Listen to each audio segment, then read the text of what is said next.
मौसमी नज़ला ज़ुकाम और दायमी नज़ला ख़त्म करने के लिए आज उस पर बात करेंगे। मैं हूँ डॉक्टर शहबानो, आप देख रहे हैं healthy five with doctor Shahbano. दायमी नज़ला और ज़ुकाम, बहुत से पेशेंट ऐसे आते हैं जिनको बहुत सालों से ज़ुकाम का प्रॉब्लम होता है और उनका पूरा पूरा साल नाक बहती रहती है। ख़ास तौर पे जो मौसम चेंज होता है, अब जैसे सर्दियों का मौसम आने वाला है तो ये पेशेंट्स बहुत ज़्यादा कंप्लेंट ला रहे हैं कि जी हम पहले 6-7 महीने भी इसी तकलीफ़ में रहे, अब जब मौसम चेंज होने वाला है तो भी हमारे साथ यही प्रॉब्लम है। तो आज आपको कुछ वजूहात बताऊंगी और इसकी रेमेडी आपको बताऊंगी इंशाल्लाह। एक आपको होम रेमेडी बताऊंगी और एक होम्योपैथिक रेमेडी आप इसकी मैं आपको बताऊंगी जो वीडियो के एंड में होगी। ज़रूर देखिएगा। चैनल पे नए हैं तो आपने सब्सक्राइब करना है, बेल आइकन को प्रेस करना है और अपने प्यारों के साथ वीडियो को शेयर करना है। नज़ला ज़ुकाम, ख़ास तौर पे जो ज़ुकाम होता है ये एलर्जेंस की वजह से होता है। कोई ना कोई चीज़ ऐसी होती है जिसकी वजह से आपको वो एलर्जी कॉज कर रही होती है और वो एंटीबॉडी जब आपकी एक्टिव होते हैं तो फिर वो रेशे की शक्ल में नाक के ज़रिए वो या तो बाहर निकलता है या फिर वो पीछे हलक में गिरता है। ऐसे पेशेंट्स के साथ ये होता है कि ये लोग ना ठंडा पानी पी सकते हैं, ना कोई खट्टी चीज़ें खा सकते हैं और इनको यही वहम रहता है कि अगर हम ठंडा पानी पिएंगे, दही खा लेंगे या कोई ऐसे जूसेस पी लेंगे तो ये प्रॉब्लम्स उनके साथ हो सकती हैं।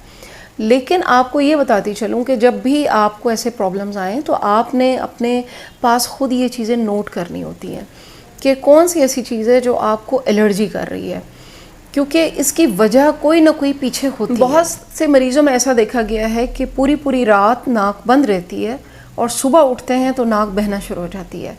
स्टार्ट छींकों से होता है और उसके बाद सारा दिन वो बहता रहता है। ये एक बहुत ही तकलीफ़देह कैफियत होती है और जिससे जिस्म में दर्द भी होता है और पेशेंट बुखार की सी कैफियत भी महसूस करता रहता है पूरा दिन, ना वो अपने रूटीन के काम कर सकता है। और अगर वो एलोपैथिक एंटी एलर्जीज़ लेता है तो most of the anti allergies are sedatives, यानी उनमें नींद का आंसर होता है।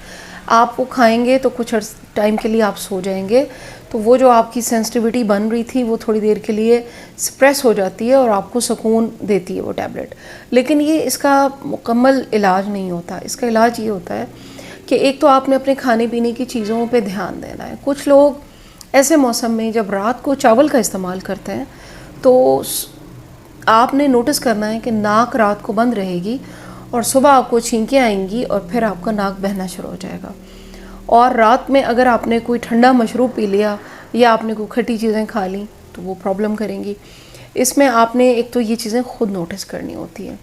दूसरा ये होता है इसके अंदर कि अगर घर में किसी को हो चुका है तो उस फैमिली मेंबर को थोड़ा सा आइसोलेट कर दें बाकी लोगों से। उसका रुमाल, उसका जो भी साफ़ करने का उसका हैंकरचीफ है या और कोई टिश्यू पेपर्स हैं वो बिल्कुल आइसोलेटेड हों, साफ़ सुथरा उसका टॉवल हो। तो इन चीज़ों का भी ख्याल रखा जाता है क्योंकि ये जरासीम जो हैं ये एयरबॉर्न जरासीम होते हैं, ये हवा में फैलते हैं। जब वो छींकेगा, खांसी लेगा तो वो ड्रॉपलेट हवा के ज़रिए फैमिली के दूसरे मेंबर्स को लग सकते हैं। तो एक तो ये एहतियात इसमें करनी होती है। दूसरा आपने खाने पीने की एहतियात करनी होती है। तीसरा ये होता है कि अगर तो आपके नाक के अंदर कोई पॉलिप्स बन गई हैं तो वो फिर आप अपने डॉक्टर से रब्ता करेंगे। डॉक्टर आपको बताएगा कि पॉलिप्स का क्या इलाज है। अगर आप मुझसे रब्ता करना चाहें तो डिस्क्रिप्शन में मेरा हमेशा लिंक होता है।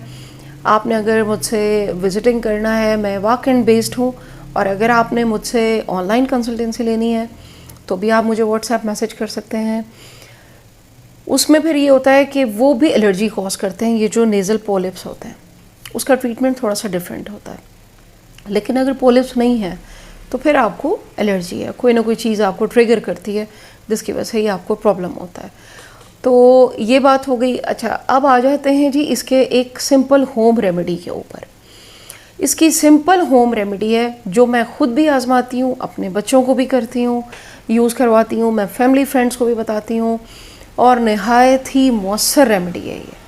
जब भी आपको स्टफ़ी नोज़ हो, मौसम चेंज होने लगे, छींकें आएँ, दम घुटा हुआ महसूस हो, ऐसा लगे कि जैसे खांसी भी आएगी, फ्लू भी होगा, तो आपने करना क्या है, ये अपर रेस्पिरेटरी बेसिकली इफ़ेक्ट हो रहा होता है मौसम चेंज होने से, यानी गला और गले से नीचे के सीने का ऊपर का पोर्शन। तो उसमें आपने करना ये होता है कि छोटे से बर्तन में पानी लें, उसको बॉईल करें। जब वो बॉईल हो जाए तो आपने उसको अंदर 12 से 13 लौंग डाल देनी है। लौंग को ज़्यादा उबालना नहीं है, आपने उसे उतारना है। हल्का सा एक कोई टॉल अपने ऊपर लेकर आपने उसकी स्टीम लेनी है। आपको ख़ुद महसूस होगा कि जैसे ये लौंग का जो एक्सट्रैक्ट है ये स्टीम की शक्ल में आपके अंदर जा रहा है और आपको इतना लाइट फील होगा, स्टफ़ी नोज़ खुल जाएगी, गले को रिलैक्सेशन मिलेगी, यहाँ से पूरा सीना आपका खुल जाएगा, बहुत पुरसकून आपको नींद आएगी और आप सुबह बहुत ही पुरसकून महसूस करेंगे। ना आपको छींकें आएंगी और ना ही आपकी नाक फिर मज़ीद बहेगी। एक रात करके देख लें, नहीं बेहतरी कुछ आती, नेक्स्ट फिर करके देख लें, एक दिन छोड़ के कर लें, आप बिल्कुल ठीक हो जाएंगे 2-3 दिन में। कोई ज़रूरत ही नहीं पड़ेगी किसी ना किसी एलोपैथिक की, ना किसी एंटीबायोटिक की। अब आ जाते हैं जी होम्योपैथिक रेमेडी के ऊपर। होम्योपैथिक रेमेडी इसके लिए होती है जी सबाडेला 200। सबाडेला 200 जो है ये हमारी जो झिल्लियाँ होती हैं, नाक की झिल्लियाँ, गले की झिल्ली, सीने के लंग्स के अंदर की झिल्लियाँ, ये उसमें जो सिक्रीशंस बनती हैं ये उसको सप्रेस करती है, वहाँ जाकर आपकी वो अलामात को कंट्रोल करता है।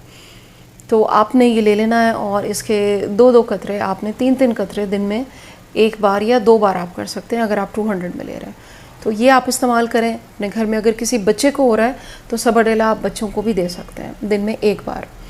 और वीडियो को ज़्यादा से ज़्यादा शेयर कीजिएगा और दुआओं में याद रखिएगा। Thank you very much. Allah हाफ़िज़।